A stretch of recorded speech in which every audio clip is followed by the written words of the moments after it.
Hi guys, it's another vlog and for today's video naman is kukuha tayo ng Visa GoTime card. Paano nga ba makakuha ng GoTime card mga sis? In just 3 minutes, wala pa yung bayad. Kaya ano pang hinihintay? Let's go! Ayan mga bebe loves, on the way na kami ng King Homes dahil sa baba nun merong Robinson Market. Este Robinson Supermarket. Medyo malayo kasi yung mismo Robinson dito sa aming tinitirhan. Kaya naman, go na tayo. Pwede rin kayo pumunta sa mismong Robinson. Sa baba nun, sa may Robinson Supermarket, may kiosk doon mga bebs. Meron ding nag-a-assist. Di ko lang sure kung lahat ba ng branch is meron talagang nag-a-assist. Luckily sa napuntahan namin is meron naman. And since sikat na sikat to sa TikTok, kaya talaga go na tayo, lalo na at libre siya. Pero bago kayo pumunta ng Robinson, mga madams, kailangan nating mag-download muna ha. Download muna tayo kasi yung password natin from apps is yun yung gagamitin natin once na nag-open tayo or kukuha tayo ng card. Kaya don't forget na mag-download muna sa cellphone natin. Fill upan ang dapat fill upan. Yung ID kailangan din po ha dahil kailangan natin mag-provide ng ID once na mag-a-apply tayo via online. And ayan nga, napakadali na. Chinek ko muna kung paano dahil lumapit din ako sa parang customer service ba. Basta may nag-a-assist dyan na naka-uniform din ng GoTime. Kasi nalimutan ko, wala akong cash na hawak kaya naman kailangan ko muna mag-withdraw and may katabi naman siyang bank. Kailangan natin hulugan at least 100 pesos, 'di ba? Pwede ka na rin pala mag-save diyan mga seswang. Basahin niyo na lang yung parang pamphlet ba tawag diyan. And ayan, let's start. Mag-login muna tayo. Yan po, yan yung sinasabi ko. Kung ano po yung nakalagay sa ating cellphone, yung naka-download is yun din information na ilalagay or gagamitin natin diyan sa kiosk. And yung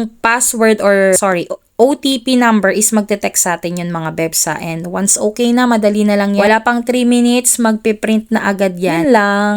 Ayan, habang free pa, i-grab na natin to. Sayang, additional debit card din yan mga seswang, lalo na sa mga nahihirapang makakuha ng ATM card sa bangko. Ito po, isa na rin tong opportunity para makapag-save tayo via online and via card, of course. Ayan mga bebs ko, waiting lang tayo dyan. And once na na-print na, pwede na rin tayo magpa-cash in. Ang kinagandahan yan, meron ding mga free cash in. Ayan yung mga location kung saan tayo pwede magkaroon ng free cash in. 3 times a week po mga bebs. Free lang. O diba? Saan ka pa? Kung nagbabala ka rin mag-ipon, pwede ka rin mag-ipon dyan and may 5% kung di ako nagkakamali, annual interest every year. Ayan po yung nag-a-assist si madam dahil nagpa-cash in tayo sa Robinson for only 100 pesos. Syempre susubukan muna natin and ma-notif din sa ating account na debit card printed. Kaya ano pang hinihintay nyo mga seswang? Habang free pa grab na din kayo. And gagawa ko na separate video naman kung paano mag step by step para sa pag-fill up naman ng ating GoTime apps bago tayo pumunta ng Robinson. Ano pang hinihintay? Mag-grab na rin mga seswang. Sayang yan. Yun lang.